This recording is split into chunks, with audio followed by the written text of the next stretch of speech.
Bismillahirrahmanirrahim. Assalamualaikum warahmatullahi wabarakatuh.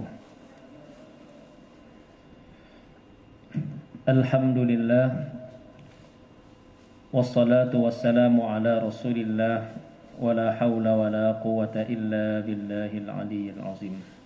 Ashhadu an la ilaha illallah wa ashhadu anna muhammadan abduhu wa rasuluh la nabiyya ba'dah, amma ba'du. Jamaah salat zuhur yang dirahmati Allah Subhanahu wa taala. Puji syukur kembali kita panjatkan kehadirat Allah Subhanahu wa taala pada siang hari yang berbahagia ini. Kita kembali dapat hadir bersama-sama di rumah Allah Subhanahu wa taala yang mulia ini, melaksanakan salat zuhur secara berjamaah. Mudah-mudahan Allah Subhanahu wa taala selalu memberikan kita semangat untuk menjaga sholat, minimal sholat 5 waktu, terlebih lagi menjaga sholat berjamaah sebagaimana semangat yang telah Allah titipkan kepada para pendahulu kita, sahabat-sahabat Rasulullah Sallallahu Alaihi Wasallam. Kalau kita lihat ada sahabat Nabi Umar bin Khattab radhiyallahu anhu, itu beliau pernah telat sholat berjamaah. Itu beliau karena saking menyesalnya, itu beliau tebus dengan bersedekah dengan sebidang kebun. Kalau sekarang mungkin sebidang kebun sawit ya, atau sebidang sawah. Itu karena penyesalannya telat sholat berjamaah. Pernah juga beliau luput terlambat ya. Kalau tadi telat, ini terlambat sholat berjamaah, itu langsung beliau ganti dengan sedekah sebanyak 200 dirham. 200 dirham itu kalau uang sekarang itu sekitar 6 juta ya. Langsung beliau ganti dengan sedekah 6 juta karena terlambat dalam sholat berjamaah. Nah, begitu semangat yang ada pada diri-diri sahabat Rasulullah SAW. Begitupun para ulama-ulama kita dulu.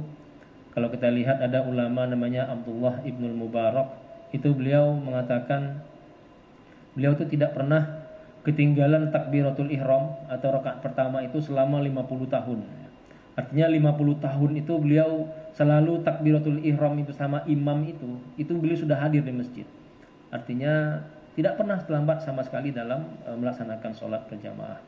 Nah, kita mungkin tidak sampai seperti itu, jauh level kita dibanding mereka, tapi paling tidak mari kita selalu jaga sholat berjamaah, sholat 5 waktu, karena inilah modal pertama kita dalam menghadap Allah Subhanahu wa taala nantinya di hari akhirat. Amin ya rabbal alamin.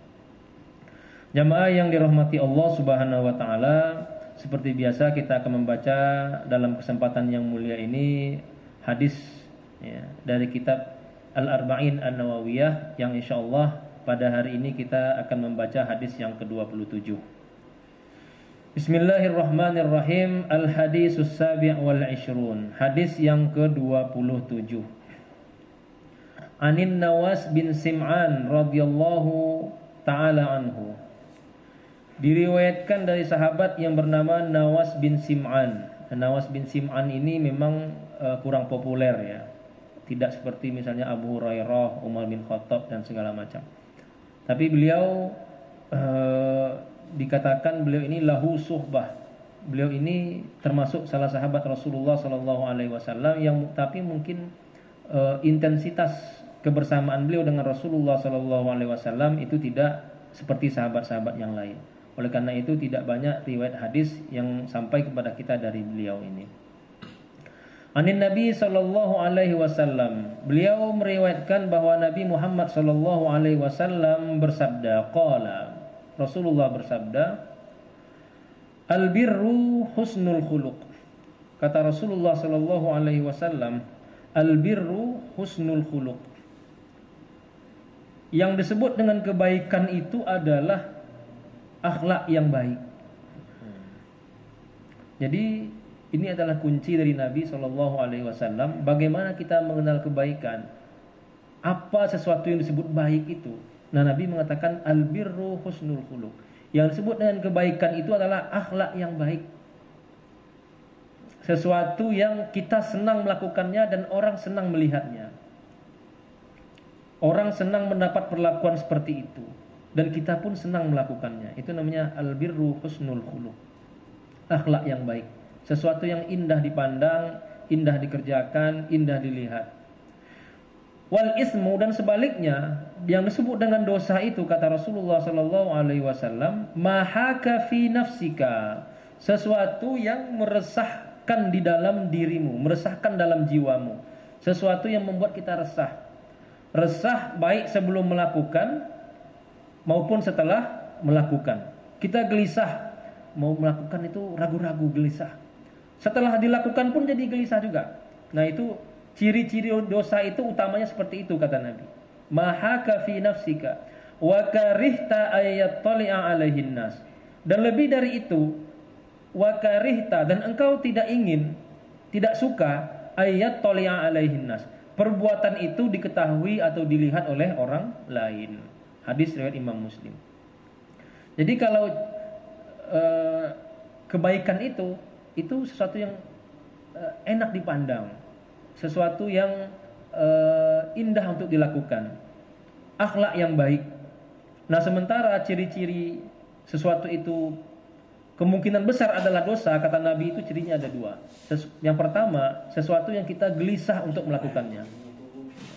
Mau menerima uang suap misalnya, kan anggaplah kita tidak tahu menerima suap itu hukumnya apa. Tapi ketika sebelum menerima suap itu misalnya, hati kita kan gelisah, ini pasti tidak baik, ragu-ragu. Nah, itu sudah ciri bahwa itu adalah perbuatan dosa. Dan yang kedua, wa karihta ayatul yang alaihin nas. Lebih dari itu, kita tidak ingin perbuatan kita itu diketahui oleh orang lain. Malu kita ketika perbuatan itu terbongkar atau perbuatan itu diketahui orang, dilihat orang. Nah, itu sudah hampir dipastikan itu adalah suatu perbuatan dosa. Jadi itulah ini aja standarnya yang diberikan Nabi. Nah, kaum muslimin yang dirahmati Allah Subhanahu wa taala. Oleh karena itu, hadis ini memberi suatu rumus bagi kita. Ketika kita ragu melakukan sesuatu, tanya dalam diri kita, ini kira-kira kalau diketahui orang saya malu nggak melakukan itu? Atau ini kira-kira perbuatan ini aib nggak di mata masyarakat misalnya. Nah, kalau sudah ada pertanyaan seperti itu, maka segera tinggalkan, karena dipastikan itu adalah perbuatan yang tidak diridhai Allah Subhanahu wa taala. Hadis ini diriwayatkan oleh Imam Muslim, dan Imam Nawawi kemudian menyambung hadis ini dengan riwayat lain, wa an Wabisah bin Ma'bad, dan diriwayatkan dari Wabisah bin Ma'bad radhiyallahu anhu. Nah, Wabisah bin Ma'bad ini juga salah sahabat Nabi yang ketika beliau masuk Islam itu masih kecil ya. Ketika beliau masuk Islam itu umurnya mungkin belum sampai akil balik. Nah, beliau ini wafat pada tahun 89 Hijriah ya, kalau tidak salah, dan dimakamkan wafatnya itu di Suriah, di kota Raqqah di Suriah ya. Kuburannya itu ada sekarang di kota tersebut, di Raqqah. Diriwayatkan dari Wabisah bin Ma'bad radhiyallahu anhu qala, beliau bercerita, ataitu Rasulullah sallallahu alaihi wasallam, aku pernah datang menghadap kepada Rasulullah sallallahu alaihi wasallam. Faqala, dan ketika aku datang, Nabi langsung bertanya, "Ji'ta tas'alu 'anil birri, wahai Wabisah, apakah engkau datang untuk bertanya tentang apa itu kebaikan?" Qultu na'am.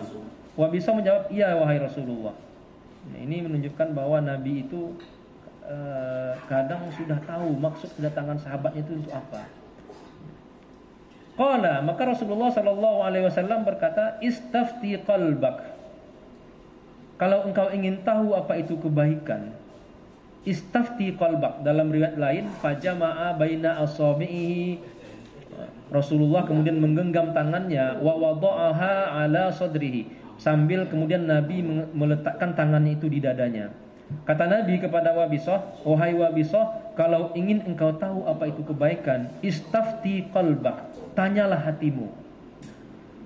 Seakan-akan Nabi mengatakan, "Wahai Wabisah, wahai sahabatku, kita semua sudah tahu apa kebaikan. Tanya hatimu sendiri, ini baik atau tidak. Nuranimu itu tidak mungkin berbohong." Kira-kira begitu makna yang disampaikan oleh Rasulullah SAW. Tanya nuranimu. Kalau kata nuranimu ini baik, itu baik ya. Tapi kalau kata nuranimu itu tidak baik, itu hampir dipastikan tidak baik. Istafti qalbak, tanya hatimu, kata Rasulullah.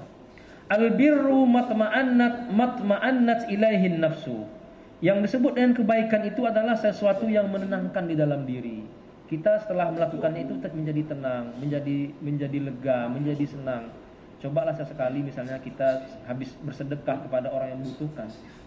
Setelah sedekah itu kita berikan, kita tuh merasa ada siraman kebahagiaan di dalam hati kita. Rasa senang sudah membantu orang lain. Nah, itulah kebaikan.